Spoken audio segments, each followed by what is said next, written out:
Hey guys, Michael here with Hello Cupcake It's Me, and if you are new to the channel, welcome. Hit like and subscribe, and let's get into the video. Today is the Saturday check-in. It is Saturday, October 23rd, 2021. Only a few more days until Halloween, so if you guys are doing anything kind of cool or spooky or whatever, I would love to see your Halloween costumes. So you could head over to Instagram and show me your costumes over there.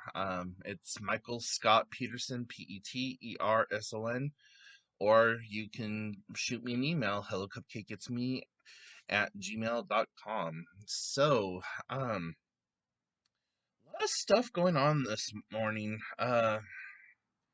Kind of emotional.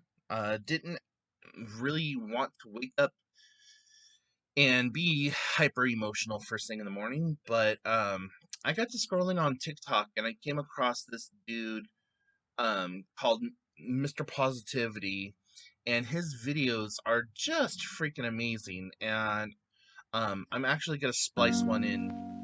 How are you? Oh, just anxiety and I feel really bad lately. Oh, I'm so sorry to hear that. Well, you're gonna get through it, okay? Yeah, thank you. You doing good, or what's going on? We're away from family, boarding school and that. How far is that from here? It's about 800 k's. And are you here on your own now? I'm with my brother. I moved from Canada last year, so I feel you on that. It's tough, but you'll get through it. Cheers, bro. I'll see you later. Stay strong, bro. So his entire account is just like that, where everything is just super positive, and he doesn't ask anything of anyone. Like, there's one video where he's standing out somewhere holding a sign and it says, regardless of your vaccination, I love you, or something like that. And like, people were giving him all kinds of mixed emotion and hate and stuff like that. He was standing out on the corner of one place holding a sign just said, if you suffer from anxiety or depression or just need a hug, free hugs. And the police came by and said that he was causing a public panic. And I'm just like, what kind of world do we live in that somebody who is and he's blindfolded, mind you, blindfolded, has a jacket on, the whole 9 yards, but I'm just like, how is that inciting a public panic? Like, I don't want to live in that world. So yeah, started watching some of the videos and just getting a little like, I was actually crying in a few of them. And you know, I'm still kind of hyper emotional from last night. Bella had 2 or 3 seizures again last night. 2 that I witnessed, but she like kind of took off and went and hid, and I don't know if she had any others while she was out and about, hiding in the house or whatever. So that had me a little upset and worried. I don't know where these seizures are coming from, but they just like all of a sudden happen, and then she's out of it for the next 45 minutes to an hour. And after the last one that I witnessed, she stood in my doorway and just sat there and wasn't really moving or anything and staring at me. But when I was calling for her, she wasn't coming over to me or whatever. This morning she got up in bed with me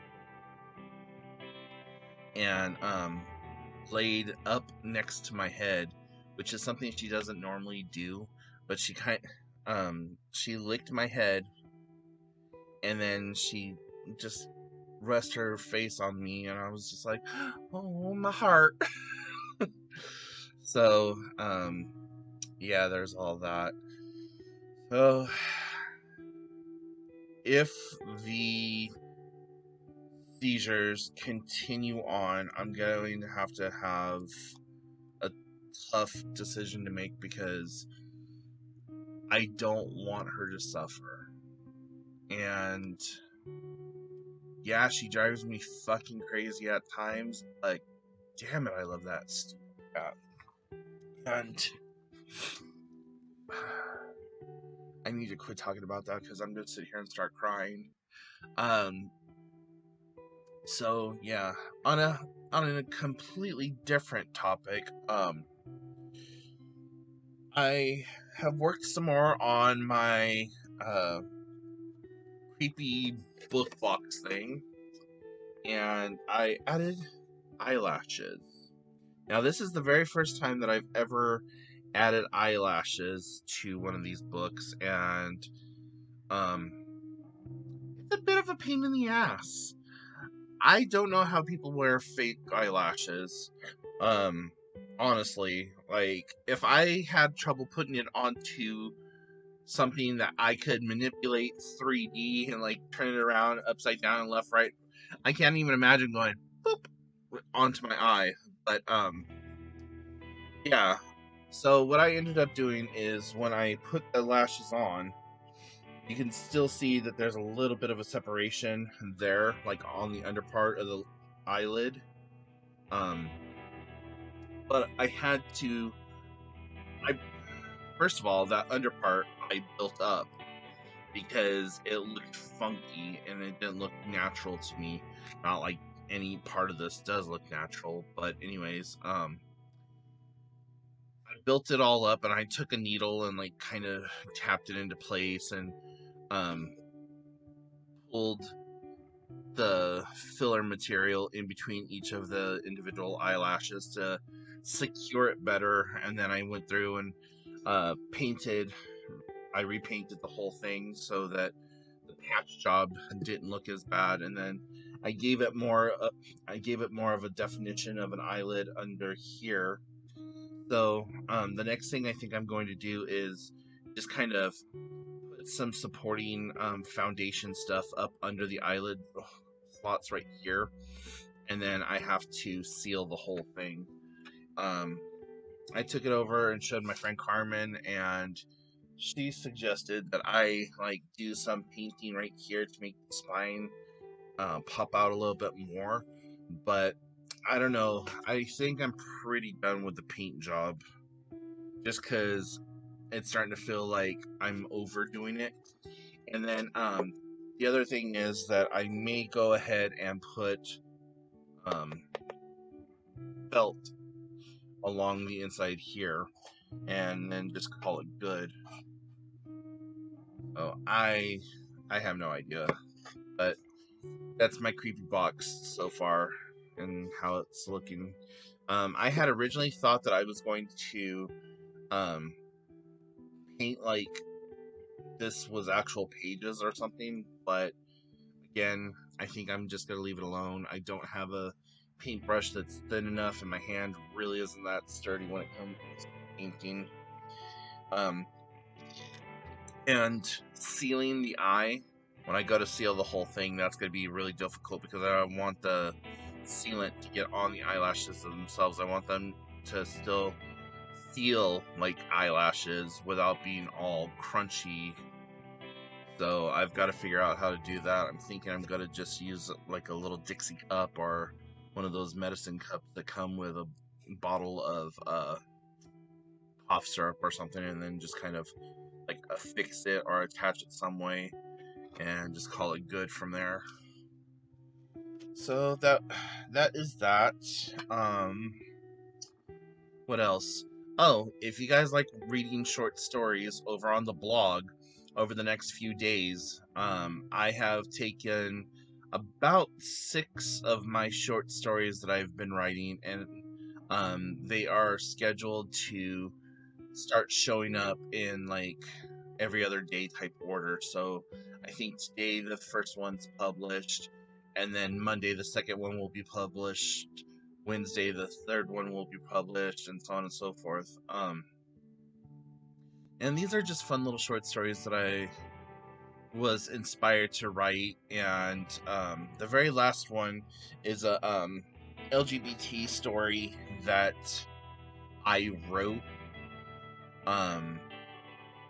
because at the time when I was when I had written that story, I was taking LGBT courses and studies and stuff like that, and um, it was just something that kind of like came to me, and I was like, okay, you know what? Let me go ahead and pound this out and see what comes of it, and I really like it. It's not a graphic story at all. It's very, very PG-13. Leaves a lot to the imagination and leaves a lot to um, interpretation. And it's only about 4 pages long. Each one of my short stories is literally about 2 to 3 pages. I think the LGBT one, Apache Moon, is the longest one that I've written so far. Um, there's another one that I had been working on, but I don't know what I did with that draft, called The Dragon City, and that one may be one of my longer stories. But anyways, um, yeah, I've been inspired to write lately, and I thought, well, hell, why not? Let's do this. Um, it's amazing what being in Facebook jail does for you, because where I would spend most of my day like looking at Facebook or responding or posting to or just posting or whatever, um I've only turned Facebook on maybe 6 or 7 times in the last couple of, well, what, the last 15 days. And I have, as of last night, so I have 13 days more of my 30-day jail sentence. And I've really been enjoying it. So I think I'm going to try to stick to not posting on Facebook as much more. That may or may not change, or that may change, or it may not. But um, yeah, it's been kind of nice not going on there. If anything, I'm thinking more and more about just deleting Facebook off of my phone altogether and just leaving Messenger. Then that way people can still get a hold of me. Um, but again, I'm not 100% sure that that is going to happen. It would free up a ton of space on my phone. I don't know if you ever looked at like how many megabytes Facebook takes up, but I think after the newest update, it takes up like a gigabyte now, and that's a huge freaking file for an app. Like, I have no idea why they need it to be that large. Like, I remember back in the day when Bill Gates said, um, nothing that Microsoft releases will ever be over, like, what was it, 8 megabytes or something like that. And now Windows itself is, what, 10 gigabytes or something like that? Something insane. I don't even know what Windows 11 is yet. I haven't looked into it. I just saw that it was being released just recently, so but yeah, that's something else that really dates me, is the fact that when I started using computers, you still had to know line command and coding and stuff like that, because a lot of your programming was done in DOS, disk operating system, for PCs. Uh, I've always used both PC and Apple kind of simultaneously. I'm at home on a PC. I am pseudo functional with Mac. Um, but yeah, like I remember back in the 90s just how advanced they thought their computer systems were, and how cybersecurity really wasn't a thing. When I was in junior high, I hacked the computer systems because I found that all of the computers at the school were connected, and that if you went in through a certain program, you could have access to all of the teachers' files because they all used the same thing and they never thought to put a password on it. And it was this like really roundabout sort of way that I did it. I remember that I had to open up one program, then turn around, open up another program from inside that program to get access to the mail server. Then to open up the mail server, I had to do this other thing, and then I jumped over here, and then that led me into district files, and then into the district files, I went to the school files. From school files, I went into class files, and then there was the grade book and all the teachers' assignments and all that other stuff. And over the course of about, I don't know, 4 to 6 months, I would go in there and systematically change everyone's grades. So all of my friends, if they had bad grades, I would bring them up like a half a grade point every couple of weeks. And the school bullies and people who were just like mean to me, I would drop their grades. So by almost the end of the school year, straight A students were like carrying a CD average, and some of the CD average students were carrying like a B minus to a B plus. I mean, I didn't do where I gave all of us A's and all of them F's. I just kind of moved things around little by little, and I went back in the grade book. So as I changed things, like say for September to or from September to November, I would change those grades by like half a grade letter. And then from January to March, I would change it by another half grade letter. And then really mess with people. And so that year, I had to release all the information once I finally got caught. And I don't even remember how I got caught. I think it was that one of the teachers was inputting their grades, and I had changed it as soon as they inputted the grade, and that they were still in the system. I think that's how I got caught. Or the teacher walked over and like happened to like look over my shoulder and see what I was doing. But anyways, everyone's junior high year for the 7th grade was really kind of good for some and really kind of bad for others. They almost expelled me, but my biological mom, she's like, "You're not going to expel my child for something that your security system was not able to stop." She's like, "A 13-year-old should not have been able to do all of this. So if anything, you should be thankful that he showed you that he could do this and whatever else." And so that's back when parents actually had power in the school, or demanded to have power in the school. So my computer access was severely restricted and limited, and I had to have someone sitting next to me every time that I went to use the computer, even if it was for a class assignment. So yeah, that kind of followed me into part of the 8th grade year, and then by 9th grade, when I went into high school, that was lifted, and then I was restricted again for our computer usage because of topic terms that I was looking up.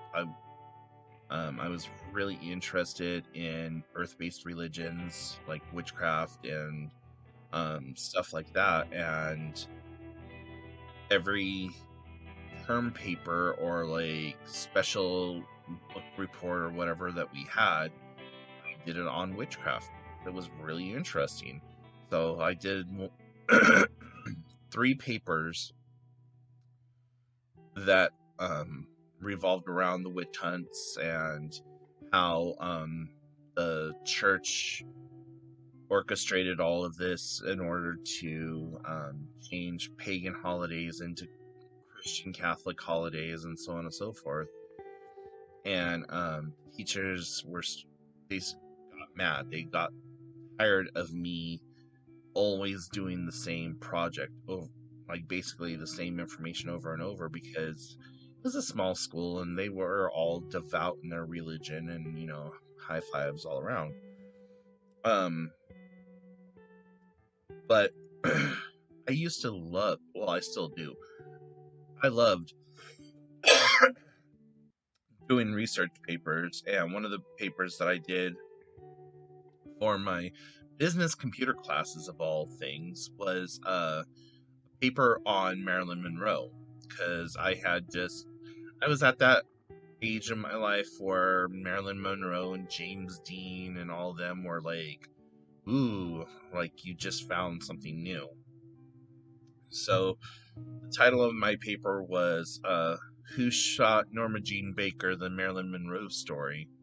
And we had to use our computers and the extremely limited capabilities of the internet back in the day to pull up this information. And we had to go to the library and pull up as much information as we could find, put it all into a computer document, format it and highlight it and all that other stuff, like you were doing a magazine or autobiography or whatever.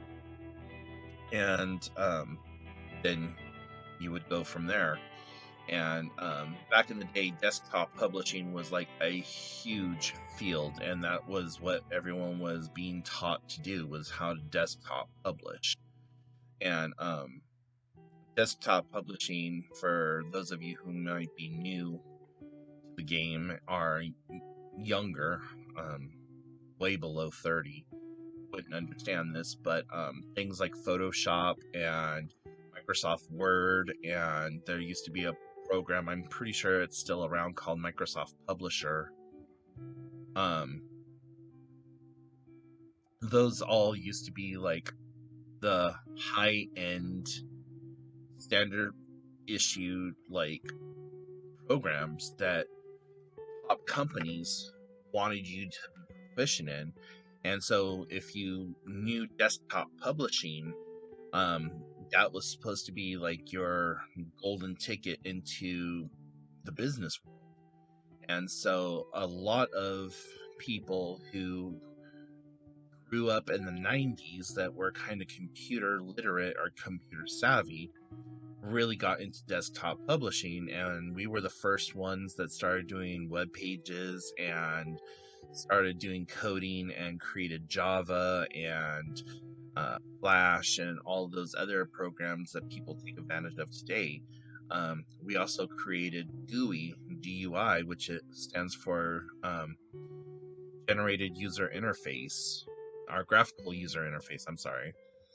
We created the GIFs and the GIFs and our JPEGs or GIFs, whatever you want to call them. We created all that. We learned how to make all of that. And so now it's kind of interesting to see how things have evolved over the decades, and just how computers have gone from these basic calculators to something that fits on a watch, and how we are so interconnected. So yeah, I'm gonna quit geeking out and showing my nerd side when it comes to computations and stuff like that. But anyways, so yeah, with it being Saturday and still fairly early in the morning, I don't know when this video is gonna get up, but I'm going to try to make sure that it does so more sooner than later. I really have no idea what I'm doing today. my sister and her boyfriend have plans today, so I was gonna head over and hang out with them, but since they have plans today, that's not gonna happen. Might see if my friend Pam wants to get together, and if she doesn't, then I may just be staying home and doing laundry. And yeah, not exactly what I want to do, but oh well. So, anyways, guys, if you have questions, comments, concerns, put them in the comments section down below. Follow me on all the different social medias. All the links are down there. If you want to read those short stories and other blog posts that I put, I post stuff over there that I don't post anywhere else. So head on over to the blog hellocupcakeitsme.com, and yeah, if you need to shoot me an email, it's hellocupcakeitsme@gmail.com. And until next time, I will talk to y'all later. Bye, guys.